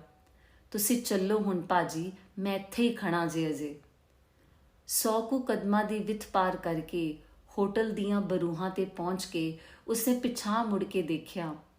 ਹੁਣ ਚਾਨਣ ਦੇ ਚੱਕਰ ਹੇਠ ਆਣ ਕੇ ਖੜੋਤੇ ਨੂੰ ਪਿੱਛੇ ਰਹਿ ਗਿਆ ਹੋਇਆ ਹਨੇਰਾ ਹੋਰ ਵੀ ਕੁੱਪ ਹੋ ਗਿਆ ਜਾਪਿਆ। ਪਰ ਫਿਰ ਇੱਕ ਝੋਲਾ ਜਿਹਾ ਨਜ਼ਰ ਆਇਆ ਤੇ ਉਸਨੇ ਹੱਥ ਉੱਚਾ ਕਰਕੇ ਹਿਲਾ ਦਿੱਤਾ। ਜਵਾਬ ਵਿੱਚ ਕੋਈ ਹੱਥ ਹਿੱਲਿਆ ਜਾਂ ਨਹੀਂ ਉਸ ਨੂੰ ਸਮਝ ਨਾ ਪਈ, ਪਰ ਅਗਲੇ ਪਲ ਉਹ ਝੋਲਾ ਵੀ ਹਨੇਰੇ ਵਿੱਚ ਖੁਰ ਗਿਆ। ਹੁਣ ਉੱਥੇ ਸੰਘਣਾ ਹਨੇਰਾ ਹੀ ਬਚਿਆ ਦਿਸਦਾ ਸੀ, ਜਿਵੇਂ ਉਸ ਤੋਂ ਪਾਰ ਕੋਈ ਦੁਨੀਆ ਹੋਵੇ ਹੀ ਨਾ।